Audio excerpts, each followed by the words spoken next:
As we have said this morning, today is Epiphany Sunday, the 12th day of Christmas, when we consider those famous travelers of old, the wise men, or magi. Sometimes we even call them kings.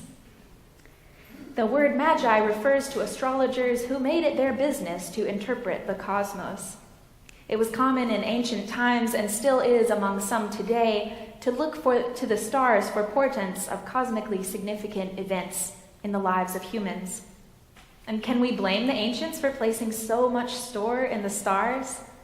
Throughout the season of Advent, we have looked to the stars. You may have noticed the covers of our bulletins and the Advent booklet Jim Seeger wrote included a photo from the NASA Hubble telescope, a rare moment of witnessing a star being born. You may have noticed this Moravian-style star hanging over Bethlehem in our baptistry. You may have noticed our Advent theme of already not yet applied to the stars that shine above us at night, already burning for millions of years, and yet some of their light has not reached us. Though today we do not follow in the tradition of those who look for the star of Jesus in the astronomical record, we can understand how these magi must have felt their intuition tingle when they saw the bright star heading towards Judea. As we gather today, we celebrate that these foreign visitors, these astrologers, these people who trusted more in horoscopes than the God of the Hebrews, set aside their wealth and knowledge and superstitions and homeland to follow the star that ultimately led them to the Christ child. Throughout history, many traditions have developed around the Magi and their gifts. When I was a child, my favorite story in a collection of A Story a Day Till Christmas was O. Henry's The Gift of the Magi, recalling a poor young couple who sell their only treasures in order to supply a meaningful present for Christmas for their partner. Or perhaps you are more familiar with Amal and the Night Visitors, wherein the three wise ones stop to rest with a young boy and his mother on their way to Bethlehem. At times, Matthew's Magi have been read in amazement that Gentiles from afar would recognize the royalty, divinity, and salvific death of Jesus, symbolized by the gifts of gold, frankincense, and myrrh, respectively. In all these stories, what remains the same is the risk of seeking and giving as a response to meeting Jesus. In many places around the world, from Mexico to Ethiopia, Epiphany is a bigger holiday than Christmas because it marks the beginning of the adoration of the Christ child. Last night, particularly in Latin America, children set their shoes outside of their homes filled with grass or straw, hoping that as the wise ones passed by, they would appreciate a snack for their animals and leave a gift in return. In the late 1950s, my grandparents moved to Puerto Rico so Grandpa could continue his work combating agricultural pests. My dad and uncle were born in San Juan during their stay there. As children in Puerto Rico for the first 5 years of their life, they learned how to celebrate El Dia de Reyes, or Three Kings Day, alongside their friends, stuffing shoes with straw on the eve of the Magi's visitation. After returning to the mainland, my family kept this tradition alive, and my dad passed it on to my brother and myself. Each year we would wake up on Epiphany to find the Magi had left some treasure for us on their journey, a book or some warm socks, or another wise, practical gift.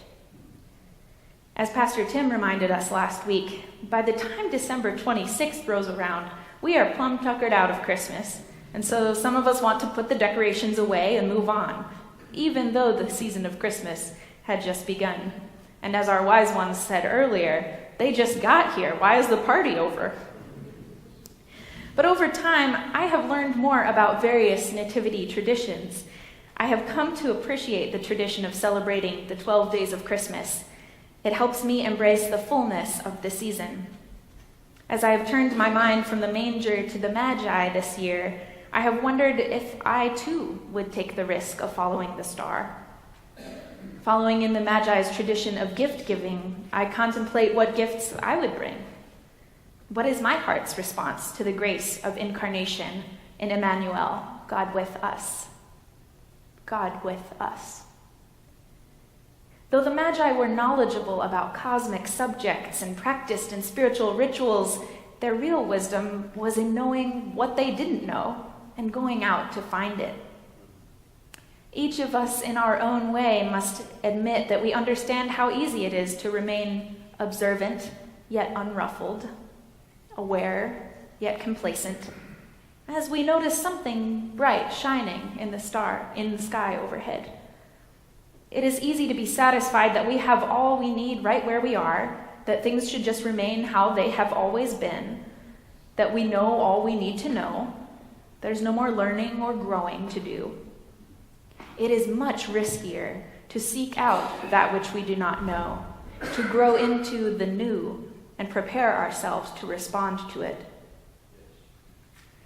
I've often talked about how the children in godly play ask wonder questions. This is an important part of their spiritual development, and all of our spiritual developments. Wondering can also be a risk, and it is a faithful task that the Magi undertake. They had no certainty of where they would go or what they would find in the course of their journey. This story sticks with us because, as Reverend Catherine Matthews writes, it is deeply moving to hear of 3 foreigners traveling a long, hard way because they had an inkling, just an inkling, of something very important unfolding in a distant land. Something inside them must have been restless or upset or hungry for understanding. Despite the reputation of the East as a place of wisdom and learning, there was something they still needed to find. Now, I wonder if they packed their gifts feeling somewhat silly, sensing that something bigger was going on, but not knowing what would be the proper response. Should they even bring the gold? It's really heavy. I wonder what it was like for them to have every kind of knowledge and yet have their hearts pulled towards a humble home. I wonder if they sensed danger as they neared Jerusalem and decided to ask King Herod where the king of the Jews was. We have to be honest, how wise was that? As some of you might remember from Pastor Tim's sermon last week, Herod was the puppet governor of Judea, placed there by the Roman Empire to control the region. In a sense, Herod was the king of the Jews, as he governed people of Jewish descent, descendants of the 12 tribes of Israel. And the Magi wanted to ask this guy where a different king was.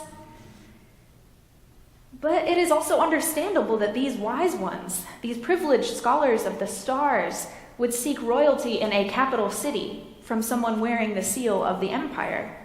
The Magi looked for royalty in places they recognized as powerful, government institutions, even at the risk of upsetting the powers that be.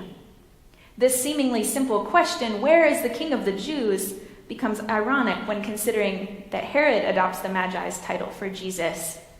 And this title, the King of the Jews, is not heard again until it is written on the cross that bears Jesus' body.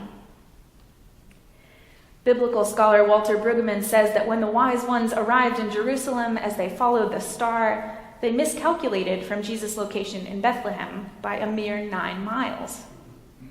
What a long 9 miles it is from the halls of power and glory, from the powers that be, Brueggemann writes, or should we say the powers that have been, to what God is doing out there on the margins. Even if it's only 9 miles, then it's the longest 9 miles we will ever travel. The longest 9 miles this world, including the church, will ever travel. The gospel even says the Magi lost sight of the star and did not see it again until they went toward Bethlehem, where the true royalty, the true liberator, the true Savior would be found. As we consider the Magi's miscalculation, we must also notice that the clergy, the chief priests and legal experts that Herod summoned to confirm the prophecy, those folks aren't the ones going towards the manger, aren't the ones following the star. They did not even venture out of the palace to pay homage to the birth of the one foretold. As we rejoice in the Magi's eventual arrival in Bethlehem, we remember how the Magi show us much of our faith is comprised of searching and miscalculating, being drawn into discomfort, and stepping out into the wilds of uncertainty as we prepare ourselves to respond to whatever we find.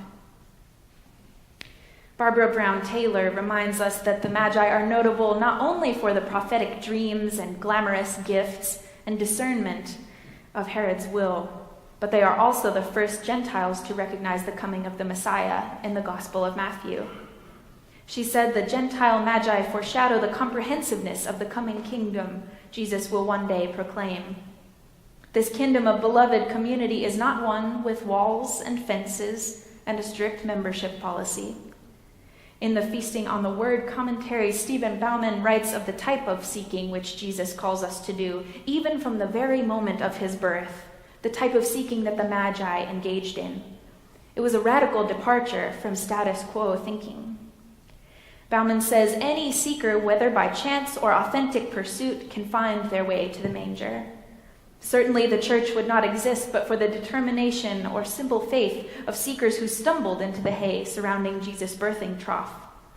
Yet among the various amateur spiritualists, maybe some who are better able to kneel at the manger than those who have worshipped for a lifetime. Not every committed Christian in name has a taste for actually kneeling in the dust and muck of a barn in a backwater town with astonished recognition that this is where God chooses to make an entrance. And this is one of the miracles of the Christmas story, that at first the traveling Magi sought wisdom in the halls of power, but upon encountering the young Jesus with his mother, they experienced the incarnational God. They found, as one scholar writes, an economically limited toddler in modest surroundings, lying in his teen mother's arms. To the intellectually perceptive, this scene is not a scholar's formula for future success. Yet by grace, the Magi had the faith to experience unbridled joy. What then could they do but worship upon bended knee in awe at the vulnerable child containing the whole cosmos? During this visit, the Magi soon realized Herod's power did not come from heavenly knowledge, but from concern for preserving his own status and the status of the empire. And so they disobeyed his wishes to report back to Jerusalem. And when the time came to leave Jesus, they returned to their origin by another way. They could not help but be changed by the child they did not even know they were seeking at first, but the one they risked all to find. The reward to their risk was the opportunity to respond to pure grace. Again, Reverend Matthews. Don't we want to find ourselves in this story too? To hear what happened so long ago and to connect our own lives with it? We want to feel ourselves, strangers from a distant land and a far-off time, kneeling with the wise ones from the east, in awe and joy for the gift before us. And we want to know how God is still at work in this world in which we live now, how God is still speaking to us today as God spoke through the prophets, through dreams and angels and a bright shining star so long ago. Perhaps the answer is in the circular grammar of Matthew's gospel that begins and ends with a diverse group of people paying homage to Jesus. Perhaps we find ourselves as we seek alongside the wise ones, brush against, then confront power and privilege each in our own way, and wonder what we have to offer as we kneel manger side. William Danaher writes that the gift of Christ Jesus is an expression of God's infinite generosity. To this, there is no way to enter the economy established by the Christ child as equals, or to offer anything in return that can match the gift that has been given. Rather, the gifts of the Magi are symbolic, even sacramental, offerings signaling that disciples of Jesus are called to participate in this infinite generosity by giving themselves to God and others freely. And so as we transition to welcoming the Epiphany, the divine revelation which the wise ones sought so long ago, the Magi's quest calls to each of us. I pray that our encounter with Jesus the child draws us in and empowers us to take risks to seek what we do not know. I pray witnessing the star in the sky and the star in the form of a vulnerable baby leaves us passionate to reflect God's abundance to the world. I pray the generosity of the Magi opens our hearts to discern between the powers of the empire and the grace of the Holy One. When we, like the wise ones, meet the infant Jesus, the toddler, the child of compassion, we are given the opportunity to respond to Emmanuel. In our responding, we return to ourselves and our communities by another road, a well-traveled road paved by those who find our home in God with us. As we sang earlier, as with joyful steps they sped to that lowly manger bed, here to bend the knee before one whom heaven and earth adore, so may we, with willing feet, ever seek the mercy seat. Rejoice, church, Emmanuel has come. God is with us, and all shall be well.